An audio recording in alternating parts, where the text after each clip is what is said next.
Hey guys, welcome back to Semojo Homestead.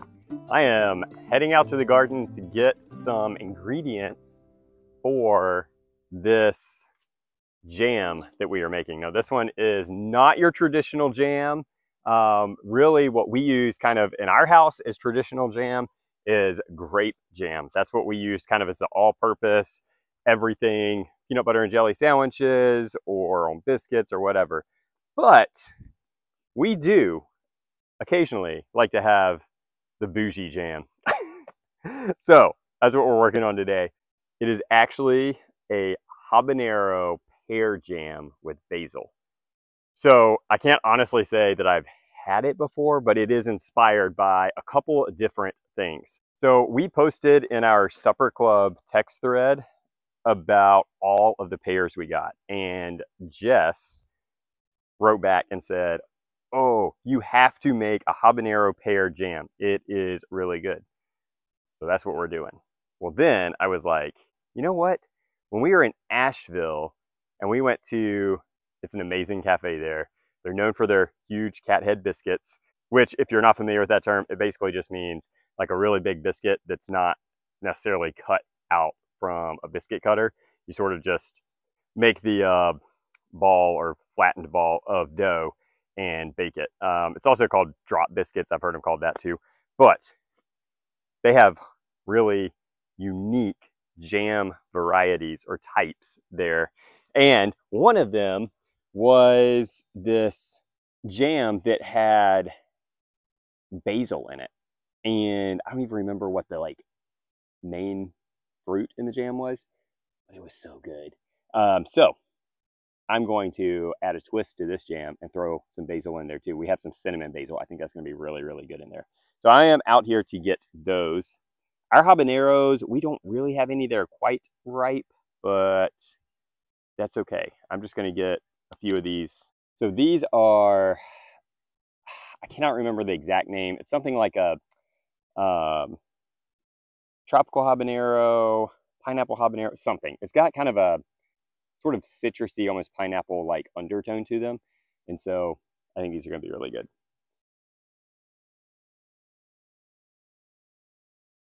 You know what? While I'm out here, I'm just going to keep being creative. We have a lot of really ripe jalapenos. I think I'm going to throw one in there just for the color. I think that'll be really pretty. Check that out. If you guys don't know, those lines on there are what's called corking, and that's actually a really, really good trait to get on habaneros. Jalapenos, oh my gosh, this habanero jalapeno thing is throwing me off. Oops. But what causes that is when you get kind of that rapid growth, and it's actually sort of the same effect like when a tomato splits. Now, it's bad on a tomato, but it's actually not that bad on a jalapeno. And it's a pretty decent sign that you're going to have some heat in that pepper. So it's always a good thing. I've mentioned this. I think I mention it every single year. I keep dropping these. But in almost every country that uses jalapenos, that's what they look for. Only in America, where we're super particular about the look of our food, is that not considered necessarily a desirable trait. We like them smooth and uniform and all that stuff. But this is a desirable trait. All right, cinnamon basil. Let me get that.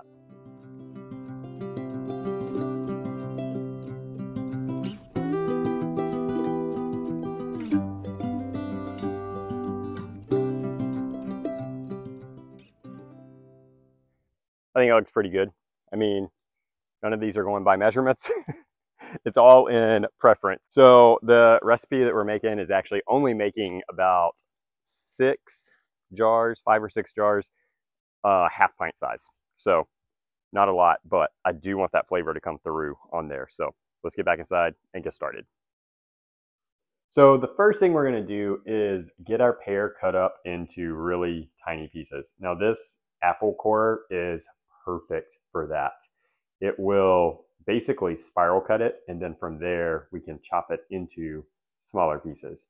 So these pears are ones that we grew on our pear tree. So it's really exciting that we get to use fruit from our homestead for this. Actually, other than the sugar, everything in this pear jam is going to be stuff that we grew right here on the homestead, which is so great. Next, we are going to cut those pears into really tiny pieces. Like I said, we're measuring it out. This particular recipe calls for 4 cups of pears and also 5 cups of sugar, which I totally forgot to put in the video. But once you get your 4 cups of pears, you want to go ahead, put those in a pot and get them simmering down. Next, I am cutting up the basil, which is our little twist to this. So we're going to take that over to the pot and put it in there while it's cooking so that those flavors can just really begin to meld. Next, we're going to cut up our habaneros.